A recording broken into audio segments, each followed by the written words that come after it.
That's not who I am. That's not me. Can you take the cameras off me, please? I can't at this point. No. Can I leave? You can leave right out there. Okay. This is very awkward and very embarrassing for me. What's good, YouTube? Welcome back to Graham. Today I have another episode of Hansen versus Predator. My last video on this was hilarious and I had a lot of fun making it. So today we're checking in with another creepy McCreeperson that was going over to meet a 13-year-old boy who, might I add, the decoy looks incredibly old and gets caught. And wait until you see this guy's freaking reaction slash like way of talking himself out of this. This might be the worst excuse maker that I have ever seen. Like, I don't know what is going on up in his brain, but he is not able to formulate any good sentences that could possibly explain why he's at this house attempting to meet what he thought was a 13-year-old boy. This intro is going to be hilarious. Some of you guys might have seen this clip. It's a pretty famous one, but I wanted to share for those that haven't, or for those that just wanted to revisit it with me. So make sure you watch until the very end because this one is freaking hilarious. But without any further ado, let's get into it. Where are your parents at? They went away. What is it? Sorry? Yeah. Here you go. So how old are you? 13. No, I'm 13.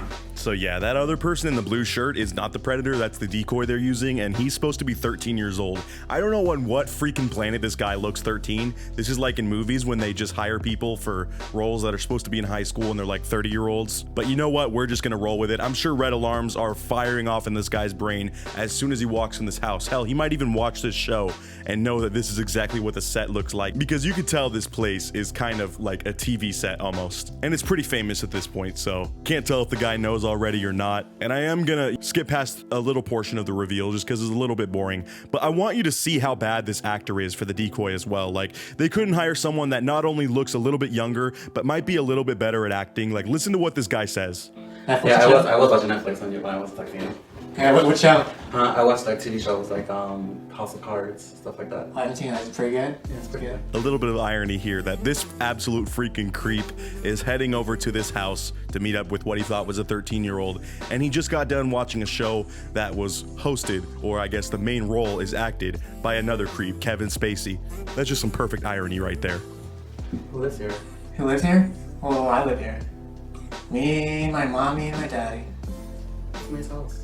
All right, bro, as soon as you heard this grown-ass man that's pretending to be a 13-year-old say, just I live here, me, my mommy, and my daddy, you know that you're in an undercover sting operation. You got to just turn around and run. Now, I'm glad this guy didn't have the wherewithal for that because, you know, people like this should be exposed and should be getting caught and arrested.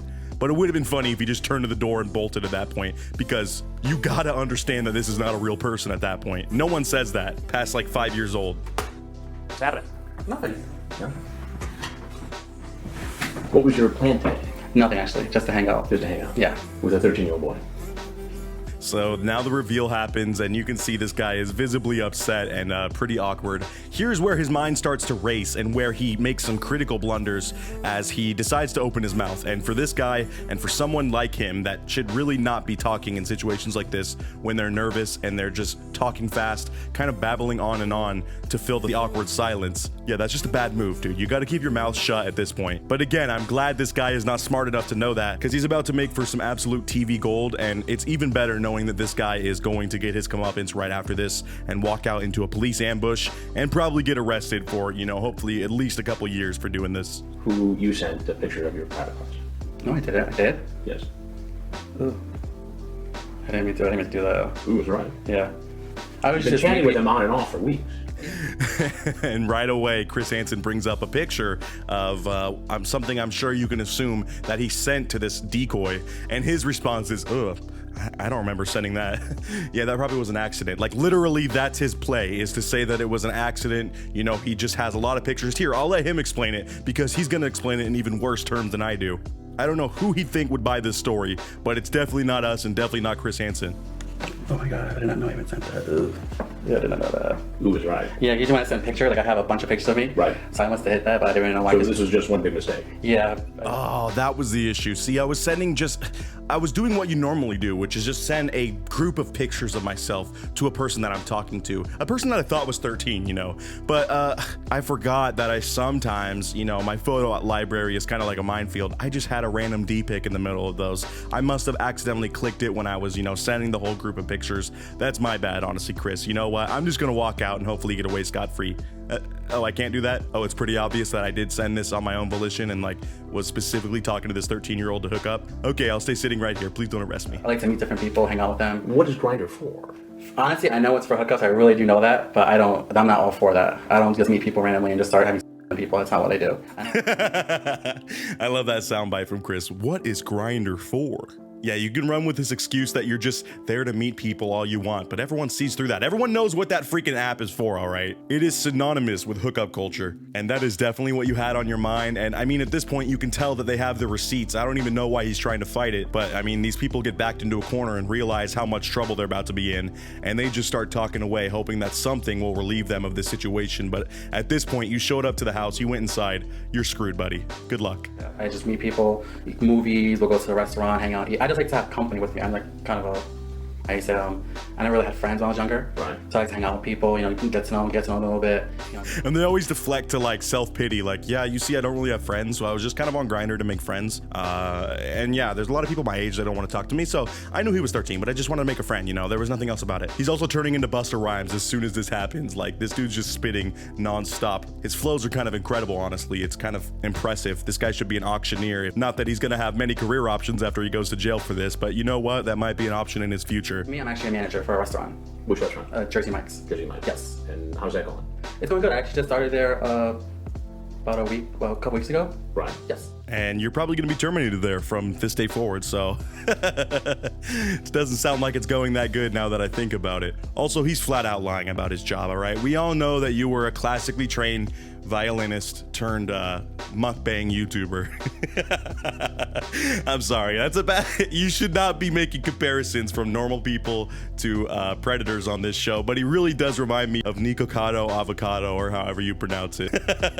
I'm sorry, I just had to make the comparison. Let's keep going. Even when I sat there, I was like, yeah, this is the first time I did met someone at someone's house. I felt kind of nervous when coming to a house because you just say, what's me at a public place, so it's more safer for me. That way, just in case I don't know the person. But that's why even when I came, I actually trying to park at that park for a while. I was just saying, I was like, I should not be going to this person's house. And it's always the first time for these creeps. Yeah, they were really considering it. They knew not to do it, and they were about to pull out of the parking lot. They realized how dumb of an idea it was, but you still freaking went inside. So again, that's how you incriminate yourself, dumbass. Like, yeah, way to go. And now you're screwed for life because of this stupid decision that I'm sure is not the first time. It might be the first time you've acted on it, but I'm sure you've been a creep for a while. I doubt that all the people who tell me it's their first time are telling me. This is honest to death. So you're the first honest guy I've ever found. This is the first time. This is the first time I met a young person that age. It's the first time ever in history. But what? Ever. And he's making insane claims at this point. Like, this is the first time I've ever been to someone else's house. I've literally never stepped foot in another person's house that's not mine. Also, I've never even met a person that's 13 years old or younger. Like, most of my people that I've ever met are 18 and over. I don't think I've ever even seen a child before. Like, literally. No. Adults only in my life. Yeah, that's the weird thing. Is this is kind of like a one-off situation?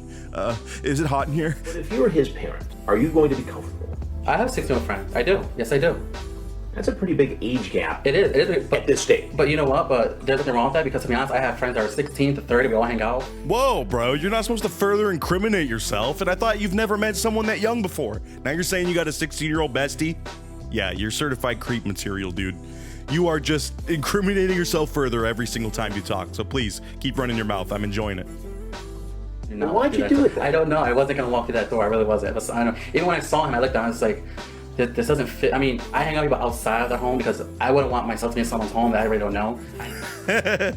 I was just telling myself not to walk through the door, yet I still walked through it. And even when I saw him, I was like, no, this doesn't look like the other 13-year-olds I've met. That's exactly what he was about to say, and then he cut himself off. Oh my God, this guy is an absolute train wreck. I love it. Because at my house, I like because my house, well, I can't because I have a big patio outside, and I have my neighbors that come outside with me, so I would feel safe because I'm not by myself with that person. So I just was seeing with this person. But me coming here, like I parked at that park right there. Right. And he keeps trying to flip it like, I just didn't feel safe in this situation walking into this house myself. Like, no, you're the person that would be bringing the danger. This is not about you or your feelings or your safety at all. What a stupid way to try to, distract us from what's going on here. I don't know what any of these plays are, but none of them are working. I'm not, I'll just see the kids. I'm not. That's not who I am. That's not who I am. Honestly, that's not who I am. That's not me. Can you take the cameras off me, please? I can't at this point. Can I leave? You can leave right out there. And he's got the hand up as if that's covering anything, dude. You realize you got like 60 different cameras on you at this point. You need a Kanye mask to cover up your identity right now. This little hand movement is not gonna help anything, yet he holds it up as he goes on what I think is the most embarrassing part of his entire ramble. Check this out. What's the lesson here, Jose? The lesson here is don't walk into no one's house that you don't know who actually even lives there. That's to be honest. Don't do the same thing to other people that you wouldn't want done to you. You know. You guys hear that? That is the lesson from this video. It's not don't be speaking to 13-year-olds online and being creepy and be a predator. No, the tip from him is don't walk into someone's house that you don't know who owns it or you don't know who lives there. And I gotta run this back to hear this idiocracy one more time. The other part is don't do the same thing to other people that you wouldn't want done to you. That's just some wise words from this guy that's going to take us a little while to digest and, you know, understand what it truly means. But I think that is the key here. What an absolute freaking moron. And he's just crumbling even more now that the cameras are right in his face. I love that they do this right in the very end before he walks out into the police thing. That's the thing. I never, you know what, it's okay because I'm not even ashamed to do this. Don't let people walk into your house. Why would you go to theirs? Because you don't know what to expect to that nature. That's why, you know, when I came here, I was bored today. And then he brings the hand down. He's like, you know what? No, I'm actually spitting game right now. Like, I'm not even embarrassed to say this. I'm saying some information that should change some people's lives. Like, don't go to no one's house. Don't let nobody in your house. And, yeah, of that nature. And, yeah, it's like 1,000 degrees in here. Can I please freaking go, please? Fair enough. So everyone out there, you know, that's not who I am. That's not who I am. So I appreciate it. You're welcome, Chris. Thank Thank you for this actual experience, actually, because it's pretty interesting, actually. I'm never ever doing this ever again. Walk to someone's house. He thanks Chris Hansen at the end for this unique experience that has been rather life-changing. Yeah, I don't know if you're still going to be thanking him as you walk out into the garage and a team of cops turn you around and arrest you and put you in their squad car down to the interrogation, which is exactly what happens. You know, that's always how these episodes end. They stuff him in the car and everything. He even gets processed and we see a little bit of that. Unfortunately, I went to their house, which I shouldn't have. Okay. And I've never done that before. Usually I meet them at Starbucks just so I feel safe at the same time. But this time I did it. So he's still running through the same stupid script that I don't even think he had prepared. This is just off the top of his dome, you know. He kind of deflects the whole thing into like a I don't know if I was safe type thing, which is totally BS. And as it says here, he served 2 years in prison out of a 5-year suspended sentence, which honestly is not enough time, but apparently he has not reoffended up until this point. So that is good at least. But yeah, that was a very awkward thing to sit through, but it was kind of vilifying because the person who was receiving the awkwardness is someone that should not be receiving any of our pity or anything, you know. That's what makes these episodes so fun to react to, and I hope you guys enjoyed this one. Again, if you saw it already, hopefully this was a nice refresher and you could react to it again with me. I appreciate everyone watching the videos. If you made it to the very end, comment Grim Squad for life and I will heart your comment. Hey, I might even pin it if you could include a joke that truly makes me laugh. But anyways, as always, I'll see you guys in my next video, and until then, peace out.